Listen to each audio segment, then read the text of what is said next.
Friends, तो अब हम स्टार्ट करते हैं एटॉमिक स्ट्रक्चर। अब हमें पता है कि एटम के अंदर इलेक्ट्रॉन्स है एंड द प्रोटॉन है। इलेक्ट्रॉन की डिस्कवरी किसने करी थी? Yes, you are right, sir J Thomson. एक तो सर जे थॉमसन ने जब इलेक्ट्रॉन की डिस्कवरी करी, उन्हें पता चला कि उसमें प्रोटॉन होता है, तो उन्होंने अपना एटॉमिक मॉडल दिया। उन्होंने ये कहा कि पूरे एटम के अंदर जितने इलेक्ट्रॉन्स हैं उतने ही प्रोटॉन होने चाहिए और वो इक्वली स्प्रेडेड होने चाहिए। सपोज कि ये एटम है, राइट? तो एटम है, तो एटम के अंदर ये पॉजिटिव चार्ज पार्टिकल्स है, तो ये प्रोटॉन्स है। तो प्रोटॉन्स है, वैसे ही ऐसे नेगेटिवली चार्ज पार्टिकल इलेक्ट्रॉन्स है, और ये इलेक्ट्रॉन्स भी क्या होने चाहिए? इक्वली स्प्रेड होने चाहिए, राइट? जितने भी, और number of the protons and the number of the electrons क्या होने चाहिए? सेम होने चाहिए। तो होगा क्या? ये न्यूट्रल भी हो जाएगा। यस, ये न्यूट्रल हो जाएगा। ये इक्वल है, तो इसका मतलब इसका टोटल चार्ज 0 होगा, तो ये न्यूट्रल होंगे। थॉमसन की इस मॉडल को हमने वाटरमेलन मॉडल बोला था। वाटरमेलन एक ही ऐसा जो फ्रूट है, उसमें थ्रू दी पूरा जो अंदर का पार्ट है वो रेड होता है, राइट? उसमें कैविटी नहीं होता। तो ये जो through out the red part है, उसने बोला कि ये क्या होना चाहिए? प्रोटॉन होना चाहिए या फिर पॉजिटिव पार्ट होना चाहिए। और उसके अंदर जो सीड्स है, ब्लैक सीड्स है, वो होने चाहिए इलेक्ट्रॉन या फिर नेगेटिवली चार्ज पार्टिकल। तो थॉमसन का ये मॉडल उसका स्टेबिलिटी भी एक्सप्लेन कर रहा था, क्योंकि दोनों इक्वली चार्ज पार्टिकल है तो वो वहां पर रहने चाहिए, राइट? तो ये थॉमसन का मॉडल था, जो उसको हम बोलते हैं द वाटरमेलन मॉडल और द प्लम पुडिंग मॉडल या फिर rising pudding model, right? But उसके बाद रुथरफोर्ड आते हैं। रुथरफोर्ड ने अपना एक्सपेरिमेंट कंडक्ट किया था और उन्हें पता चला था कि ऐसा तो नहीं होता है, राइट? तो रुथरफोर्ड के मॉडल से हमें पता चला कि ऐसा मॉडल नहीं हो सकता, राइट? दोनों ही इक्वली स्प्रेडेड नहीं हो सकता। बट तब तक सर जे थॉमसन ने ये जो मॉडल दिया था वो चल रहा था कि ये न्यूट्रल और स्टेबिलिटी एक्सप्लेन कर रहा था, राइट? और ये क्या होना चाहिए? इक्वली स्प्रेडेड होना चाहिए। और ये था सर जे थॉमसन का एटॉमिक मॉडल। तो ये फर्स्ट एटॉमिक मॉडल है जो हमने पढ़ा। एक्चुअली हमें जो चारों एटॉमिक मॉडल पढ़ना है वो सबसे बेसिक थॉमसन एटॉमिक मॉडल है, राइट? और उसके बाद हम नेक्स्ट अब पढ़ने वाले हैं वो है रुथरफोर्ड्स अल्फा स्कैटरिंग एक्सपेरिमेंट, और उससे उसका जो एटॉमिक मॉडल है वो हम डिस्कस करेंगे। Thank you. हेलो फ्रेंड्स, अब हम स्टार्ट करते हैं जो इम्पॉर्टेंट मॉडल्स है। उसमें पहला है रुथरफोर्ड्स एटॉमिक मॉडल, राइट? रुथरफोर्ड और उनके असिस्टेंट ने मिलके एक एक्सपेरिमेंट परफॉर्म किया था, जो था alpha particle scattering experiment. Experiment का सेटअप कुछ ऐसा था जिसमें अल्फा पार्टिकल सोर्स रखा था, राइट? जिसमें से ये सोर्स अल्फा पार्टिकल जनरेट हो रहे थे। पहले तो हम ये देख लेते हैं कि अल्फा पार्टिकल है क्या। अल्फा पार्टिकल एक्चुअली हीलियम का न्यूक्लियस है। हीलियम मतलब 2He4, हीलियम का न्यूक्लियस है। और जब हम इसमें से 2 इलेक्ट्रॉन निकाल देते हैं, हीलियम के पास 2 इलेक्ट्रॉन, 2 प्रोटॉन एंड 2 न्यूट्रॉन है। जब 2 इलेक्ट्रॉन हम निकाल देते हैं तो ये बन जाता है हीलियम +2, और इसको हम बोलते हैं अल्फा पार्टिकल। ये इंपॉर्टेंट है, हमें ये देखना है कि अल्फा पार्टिकल का चार्ज क्या हुआ। इसका मतलब ये हुआ कि alpha particle are the positively charged particle. ये अल्फा पार्टिकल है He+2 और ये पॉजिटिवली चार्ज पार्टिकल है। ये अल्फा सोर्स था। अब सोर्स में से जब अल्फा पार्टिकल्स जनरेट होंगे तो वो बहुत साइड्स ऐसे स्कैटर्ड होंगे, तो उसको हमें कॉन्सेंट्रेट करना था। तो कॉन्सेंट्रेट उसको हमने किया है लेड प्लेट से। हमने लेड को यूज किया है, क्यों? क्योंकि लेड ऐसा हैवी मेटल है जो अल्फा पार्टिकल को पेनिट्रेट नहीं करने देता, राइट? उससे हमने कॉन्सेंट्रेट किया है और उसको हमने गोल्ड फॉइल पे बम्बार्ड किया है। गोल्ड फॉइल पर जब इसको हम बम्बार्ड करेंगे, ये गोल्ड फॉइल लिया है, राइट? क्यों गोल्ड फॉइल ही लेते हैं? इसका भी रीजन है। पहला तो गोल्ड फॉइल है, गोल्ड इनर्ट मेटल है, राइट? तो इसका मतलब गोल्ड जब भी इस पर अल्फा पार्टिकल आएगा तो उसके साथ रिएक्ट नहीं करेगा, राइट? उसके एटॉमिक वेरिएशन नहीं आएगा, वो आयोनाइज इजीली नहीं होगा, राइट? तो इसका मतलब गोल्ड इनर्ट मेटल है, तो उसमें से रेडिएशन ये सब रिलीज नहीं होता। इनर्ट है तो वो रिएक्शन नहीं करता। राइट। तो वो गोल्ड ऐसा ही रहेगा, तो इसलिए गोल्ड फॉयल यूज किया है, राइट। गोल्ड फॉयल है तो ये इसकी थिकनेस भी नैनोमीटर में होती है, 400 to 700, sometimes it 1.2 into 10⁻⁹ nanometre तक होता है, राइट। तो इसका मतलब ये बहुत थिन लेयर है, फॉयल है, जिस पर हम क्या कर रहे हैं, अल्फा पार्टिकल को बॉम्बार्ड कर रहे हैं। तो ये सेटअप था। और यहाँ पर हमने सपोज कोई अल्फा पार्टिकल बाहर आ रहा है तो वो कैसे डिटेक्ट होगा, जैसे हम सभी एक्सपेरिमेंट में हमने किया था, ये स्क्रीन रखा है और ये स्क्रीन किसका होना चाहिए, ये स्क्रीन होना चाहिए ZNS का। ZNS अभी हमने आगे के कैथोड रे एक्सपेरिमेंट में देखा था कि ये क्या होता है, फॉस्फोरेसेंट है। तो इसका मतलब जब यहाँ पर कुछ स्ट्राइक करेगा तो ये क्या करेगा, लाइट जनरेट करेगा और हमें पता चलेगा कि कुछ पार्टिकल यहाँ पर स्ट्राइक कर रहा है, राइट। तो अब इस पे ऑब्जर्वेशंस देखते हैं। ये एक्सपेरिमेंट था, एक्सपेरिमेंट का सेटअप था। अब इस पर ऑब्जर्वेशंस क्या किए, ऑब्जर्वेशंस, तो पहला ही ऑब्जर्वेशन ये कहा कि ये जो अल्फा पार्टिकल्स है गोल्ड फॉयल में से, ये 99% जितने भी पार्टिकल्स हैं ये थ्रू आउट द फॉयल निकल जाते हैं, स्ट्रेट ट्रैवल करते हैं। तो 99% जो पार्टिकल्स हैं वो स्ट्रेट ट्रैवल करके इसमें से पास हो जाते हैं, राइट। जितने भी पार्टिकल आए पास हो गए। उसमें से फिर ये भी देखा कि कुछ पार्टिकल्स हैं, सम पार्टिकल्स जो क्या होते हैं, अल्फा या फिर थीटा एंगल पर, ये थीटा एंगल पर डिफ्लेक्ट होते हैं, थीटा एंगल पर डिफ्लेक्ट होते हैं। मतलब कि जब ये स्ट्रेट ऐसे ट्रैवल करके अल्फा पार्टिकल्स आ रहे थे और यहाँ पर स्ट्राइक करने के बाद वो क्या कर रहे हैं, मुड़ जा रहे हैं, राइट। तो सम पार्टिकल्स क्या हो रहे थे, कुछ ही उसमें से ऐसे अल्फा या फिर थीटा एंगल पर, एट अ थीटा एंगल पर क्या कर रहे थे, डिफ्लेक्ट हो रहे थे, थीटा एंगल पर डिफ्लेक्ट होते थे। और 1 in 20,000 ऐसे पार्टिकल थे कि जो थ्रो बैक हो रहे थे, यहाँ पर स्ट्राइक हुए और वापस 180 डिग्री पर क्या हो रहे थे, थ्रो बैक हो रहे थे, पीछे आ रहे हैं। तो उसकी भी थी 1 in 20,000 में से कोई एक पार्टिकल ऐसा था कि जो थ्रो बैक होके पीछे आ रहा था। तो ये ऑब्जर्वेशन से हमें क्या पता चलता है, ये देखते हैं। पहला तो ये गोल्ड फॉयल होगा, इसकी जो थिकनेस है इतनी कम है, तो होगा क्या कि ये सपोज गोल्ड फॉयल है, राइट। तो इसमें गोल्ड के ये एटम्स होने चाहिए। मान लो कि इसके बहुत सारे एटम हैं, इतने ही एटम अब हमें दिख रहे हैं, बाकी सारे एटम्स नहीं है, इतना थिकनेस हमने ला दिया, राइट। तो ये ऐसा एटम्स होंगे।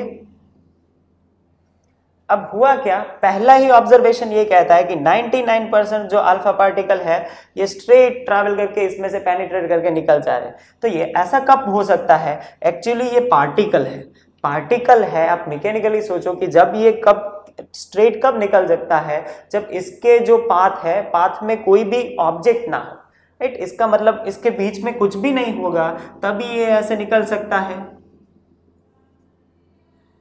इसका मतलब ये हुआ कि 99% जो पार्टिकल्स निकल जा रहे हैं, तो उसका मतलब तो हुआ कि यहाँ पर उसे एटम में कुछ भी बीच में कुछ भी नहीं है। तो इसका मतलब ये हुआ कि ये खाली होना चाहिए, खोखला होना चाहिए। तो पहला ही ऑब्जर्वेशन से हमें पता चला कि एटम का जो मोस्ट ऑफ द पार्ट है वो क्या है, एम्प्टी है, खाली है। पहला ही हमें पता चला इससे कि most of the part of the atom खाली होना चाहिए, तभी ये स्ट्रेट ट्रैवल करके निकल जा सकता है। सेकेंड, कुछ पार्टिकल्स थीटा एंगल पर डिफ्लेक्ट हो रहे थे। इसका मतलब क्या है कि ये जो पार्टिकल है, अल्फा का पार्टिकल, उस किसी के साथ टकराने के बाद, राइट, जब मैकेनिकली आप सोचो तो यहाँ पर एक गेंद थी, दूसरी गेंद आएगी, टकराने के बाद वो अपना पाथ चेंज करता है। तो इसका मतलब ये होना चाहिए कि ये जो अल्फा का पार्टिकल था वो ऐसे स्ट्रेट ट्रैवल कर रहा था, बट यहाँ पर बीच में कुछ ऐसा आया, जो भी पार्टिकल होना चाहिए और हैवी होना चाहिए, राइट। कुछ हैवी पार्टिकल था, वो हैवी पार्टिकल तो वही रहा, बट अल्फा पार्टिकल डिफ्लेक्ट हो गया।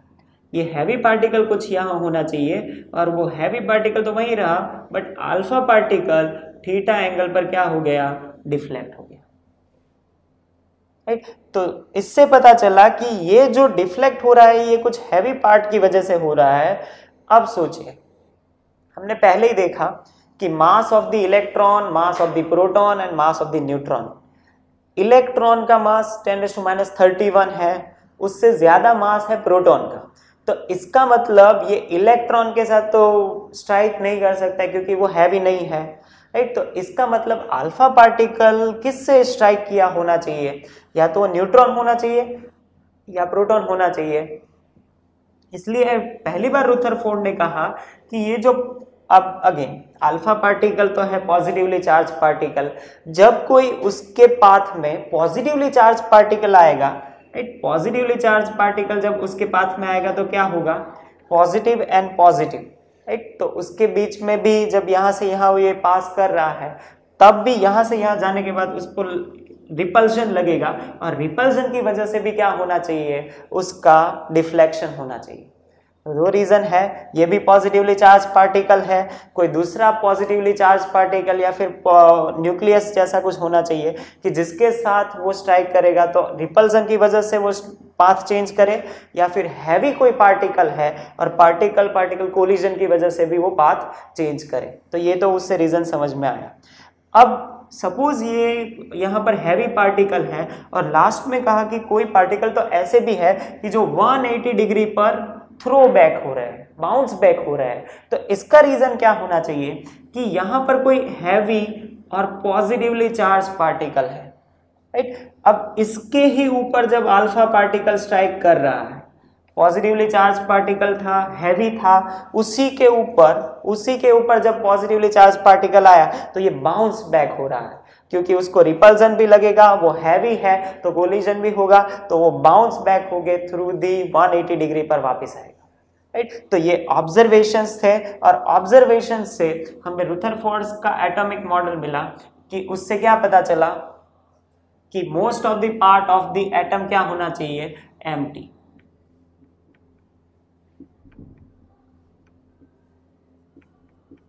एम्प्टी इसका मतलब एटम खोखला होना चाहिए।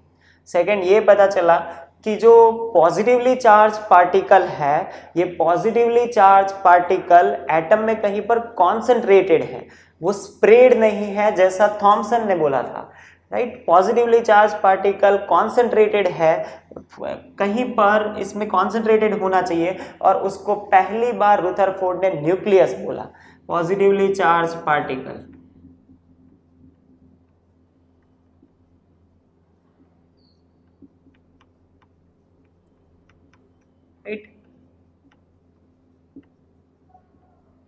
Eight single part.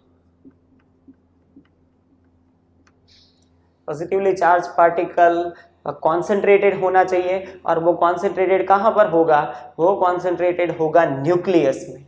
तो न्यूक्लियस का डिस्कवरी, कभी कभी ये पूछते हैं कि किसका डिस्कवरी रुथरफोर्ड ने किया था, तो न्यूक्लियस डिस्कवर रुथरफोर्ड ने कहा। पहली बार न्यूक्लियस, ये वर्ड यूज रुथरफोर्ड ने कहा था कि न्यूक्लियस में उसका पॉजिटिवली चार्ज पार्टिकल क्या होना चाहिए, कॉन्सेंट्रेट होना चाहिए। अब उसका इतना ही नहीं, तो इलेक्ट्रॉन कहाँ होना चाहिए, ये भी थॉमसन ने बताया कि इलेक्ट्रॉन, सेम उसने इस मॉडल को कंपेयर किया सोलर सिस्टम के साथ। जैसे बीच में सन है एंड द प्लैनेट्स ऑर्बिटल्स में घूम रहे हैं, और उसमें जो फोर्स लगता है ग्रेविटेशनल फोर्स, तो रुथरफोर्ड ने भी कहा कि वैसे ही सेम इलेक्ट्रॉन्स कहाँ पर घूम रहे हैं, इलेक्ट्रॉन्स यहाँ पर सर्कुलर मोशन में ऑर्बिट्स में इसके पास या फिर न्यूक्लियस के आसपास इलेक्ट्रॉन घूम रहे हैं। तो इलेक्ट्रॉन की बात करें कि इलेक्ट्रॉन कहाँ पर होने चाहिए, सर्कुलर मोशन में यहाँ पर न्यूक्लियस के आसपास घूम रहे होने चाहिए, राइट। तो ये उसके बाद उन्होंने इतना ही नहीं, उतना ये भी कहा कि एटम का साइज और न्यूक्लियस का साइज कितना है, राइट। ये भी उन्होंने डिस्कवर करके कह दिया कि एटम का साइज कितना होना चाहिए। एक्चुअली ये जो फोर्स लगता है ये कूलम्बिक फोर्स है, उसकी वैल्यू भी आपको पता है कि Q1 Q2 upon R square, right. तो ये R रेडियस होना चाहिए और वहां पर इलेक्ट्रॉन घूमना चाहिए, ऐसा रुथरफोर्ड ने बोला। नेक्स्ट उन्होंने कहा कि न्यूक्लियस जो है, जो न्यूक्लियस है उसका रेडियस होना चाहिए 10⁻⁻15, और जो पूरा एटम है ये पूरा एटम होना चाहिए 10⁻⁻10, राइट। इसका मतलब न्यूक्लियस से जो एटम है वो 10⁵ या फिर 1 लाख गुना बड़ा है, राइट। तो इसका मतलब ये स्मॉल टेनिस बॉल है तो क्रिकेट स्टेडियम जितना एटम होना चाहिए, राइट। तो इसका मतलब न्यूक्लियस बहुत छोटा पार्टिकल है और इसी वजह से बोला था कि 99% जो है अल्फा पार्टिकल्स ऐसे स्ट्रेट निकल जा रहे हैं, राइट। तो ये रुथरफोर्ड मॉडल से पता चला। रुथरफोर्ड मॉडल्स में मेन हमें ये याद रखना है कि ये न्यूक्लियस जो है इसकी डिस्कवरी रुथरफोर्ड ने की थी और उन्होंने पहली बार कहा था कि न्यूक्लियस में पॉजिटिवली चार्ज पार्टिकल्स है, राइट। तो ये रुथरफोर्ड एटॉमिक मॉडल था और उसमें अब लिमिटेशंस भी है कि क्या एक्सप्लेन नहीं कर पाया। पहला ही लिमिटेशन तो हमें जो समझ में आता है वो लिमिटेशंस तो ये है कि जो प्रोटॉन की बात तो करी पर जो इलेक्ट्रॉन है उसके बारे में उन्होंने नहीं बताया। उन्होंने कहा कि ये ऐसे सर्कुलर मोशन में घूम रहा है, बट कैसे, वो सभी इलेक्ट्रॉन एक साथ घूम रहे हैं या फिर एक एक इलेक्ट्रॉन अलग अलग ऑर्बिट में घूम रहे हैं, इसकी बात नहीं करी। दूसरा, मैक्सवेल ने ये कहा था कि कोई भी चार्ज पार्टिकल है, राइट, यहाँ पर ये चार्ज पार्टिकल है इलेक्ट्रॉन और ये सपोज सर्कुलर मोशन कर रहा है, सर्कुलर मोशन में कर रहा है, तो चार्ज पार्टिकल अपना एनर्जी लूज करता है। चार्ज पार्टिकल जब सर्कुलर मोशन में या फिर मूव करता है तो वो एनर्जी लूज करना चाहिए। तो सेम जब इलेक्ट्रॉन भी ऐसे सर्कुलर मोशन में घूम रहा है, राइट, तो ये क्या होना चाहिए, ये भी एक्सेलरेट होना चाहिए। क्यों एक्सेलरेट होना चाहिए? क्योंकि ये अपना डायरेक्शन तो चेंज कर रहा है हर बार। सपोज कांस्टेंट वेलोसिटी से भी वो ट्रैवल करे तो डायरेक्शन तो चेंज हो ही रहा है, तो इसका मतलब ये एक्सेलरेटेड मोशन कर रहा है। एक्सेलरेटेड मोशन कर रहा है तो मैक्सवेल ने बोला कि वो अपना एनर्जी लूज करना चाहिए। एनर्जी लूज कर रहा है तो होना क्या चाहिए, अपनी एनर्जी कम करता जब ये इसकी एनर्जी जीरो हो जाएगी तो वो यहाँ पर सेंटर में आ जाएगा और सेंटर में है उसका न्यूक्लियस। तो इसका मतलब मेन लिमिटेशन हुआ कि ये stability of the nucleus, stability of the atom नहीं समझा सकता, स्टेबिलिटी ऑफ द एटम नहीं समझा सकता। इसका मतलब ये इन 10⁻⁸ सेकेंड के अंदर ही क्या होना जाना चाहिए, 10⁻⁸ सेकेंड के अंदर ही न्यूक्लियस में चला जाएगा यदि ऐसा होगा तो।